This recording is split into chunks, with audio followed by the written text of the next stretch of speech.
सर्वांना जय भीम, जय महाराष्ट्र. आज दिवंगत कामगार नेते चांगो शिंदे यांचा 86वा जन्मतिथी वाढदिवस. त्यांना भावपूर्ण अभिवादन करताना मला समाजातील, राजकारणातील आणि तांत्रिकदृष्ट्या जे काही विश्लेषण करायचं आहे, आज महाराष्ट्रावरती जी भयावस्था आहे, राज्यामध्ये 30 जिल्ह्यामध्ये ओला दुष्काळ आहे. सरकारने दुष्काळ जाहीर केला नाही, परंतु आपण सर्व नागरिक ओला दुष्काळच मिळणार. कारण ज्या प्रकारे पूरस्थिती आली, 6 महिने पाऊस पडला, संपूर्ण शेती जमिनी पाण्याखाली गेल्या, असंख्य शेतकऱ्यांचं नुकसान झालं. आम जनता, आम नेते, विरोधी पक्ष नेते ओरडून सांगतात ओला दुष्काळ जाहीर करा, ओला दुष्काळ जाहीर करा, पण सरकारने काय ओला दुष्काळ जाहीर केलाच नाही. 2000 कोटी रुपये पूरग्रस्त मदत निधी जाहीर केला आणि वाटायलाही सुरुवात केली. परंतु त्याच पंजाब सरकारनं, आपचं सरकार आहे, आपच्या मुख्यमंत्र्याने, जो नौका पक्ष आहे, ज्याला अजून 25 वर्षाचा काय 10 वर्षाचा इतिहास नाही, अशा या पक्षाने, अशा या पक्षाच्या मुख्यमंत्र्याने हेक्टरी 50,000 रुपये, हेक्टरी 50,000 रुपये पंजाबच्या शेतकऱ्यांना जाहीर केले. हा मोठा भयावह निर्णय आहे.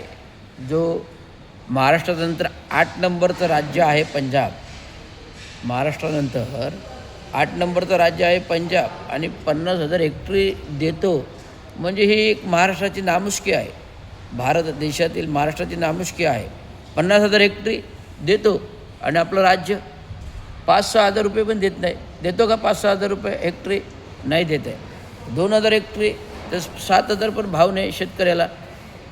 तर ऐन दिवाळीमध्ये 19 तारखेला दिवाळी चालू झाली, 19, 20, 21, ऐन 19 का 20 तारखेला देशाच्या पंतप्रधानांनी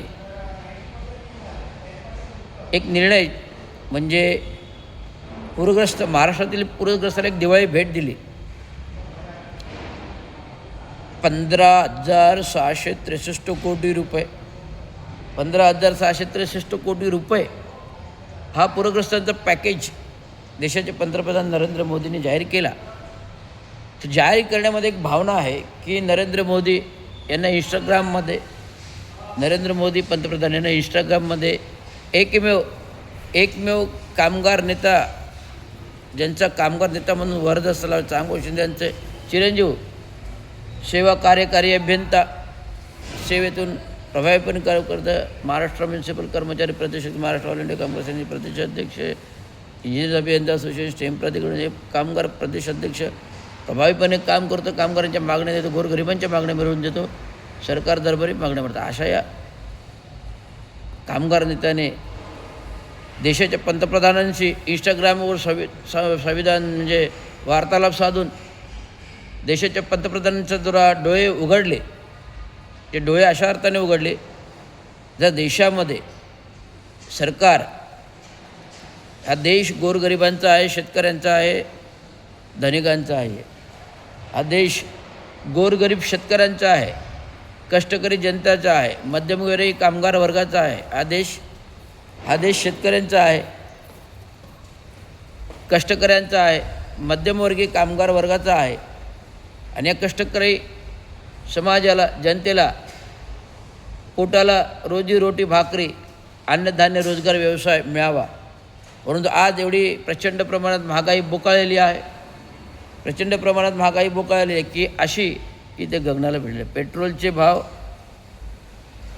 110 का 125 रुपये लिटर पेट्रोलचे दर, डिझेलचे दर 100च्या आसपास आहे.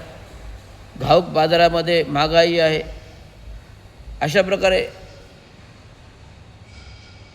रिटेल शॉपमध्ये, मार्केटिंगमध्ये महागाई आहे.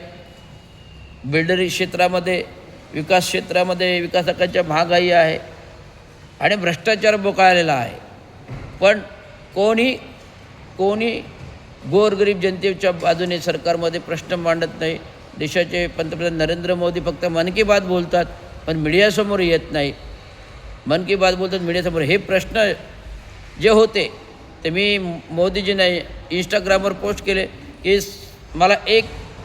मोदीजी मला 1 वर्ष पंतप्रधानपद द्या, मला 1 वर्ष पंतप्रधान द्या.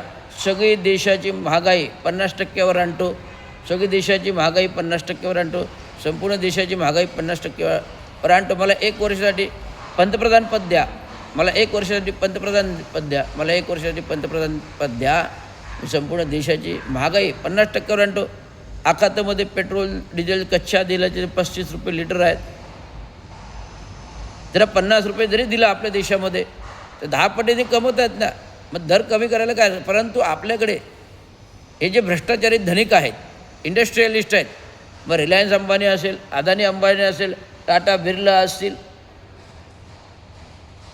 अनेक धनिक कंपन्या आहेत. जवळजवळ 3,500 कंपन्या आपल्या देशामध्ये आहेत. 3.5 ते 5 काय 3,500 कंपन्या महाराष्ट्र राज्यात आहेत. तर अशा लाखोवारी कंपन्या, इंडस्ट्रियलिस्ट कंपन्या आहेत.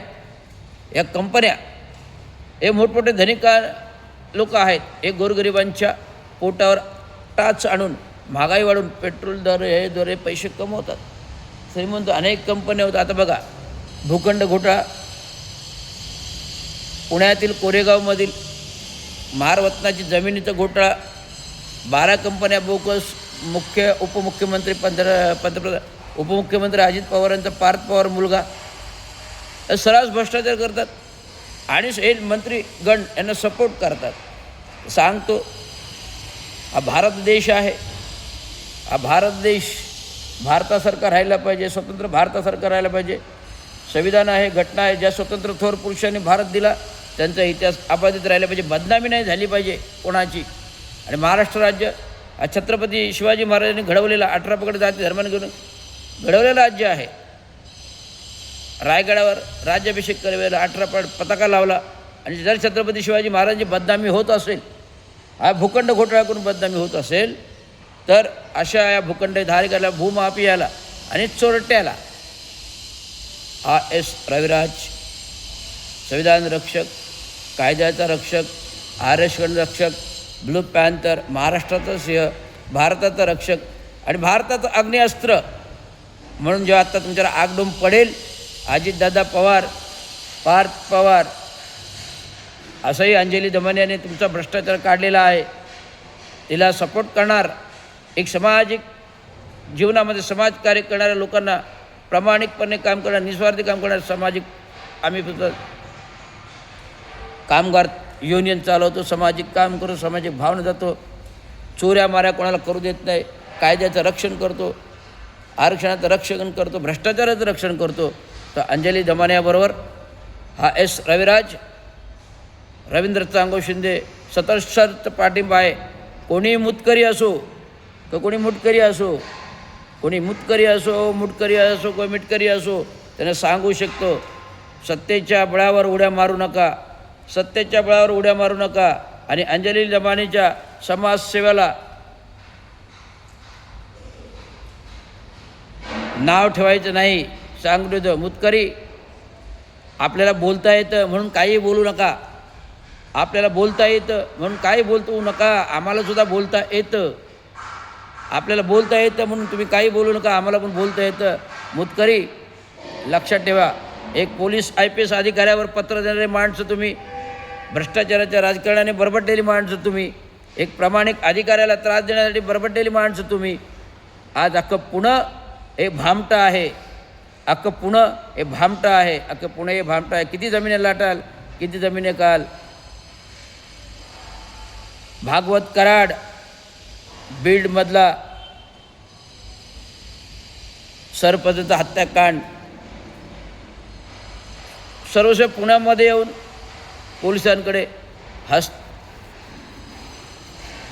अटक करून घेतो. मुख्यमंत्र्यांना, सगळी मंत्रिमंडळ सगळं काय माहीत असतं, पण गुन्हेगारांना वाचवण्याचं हे षडयंत्र करतं.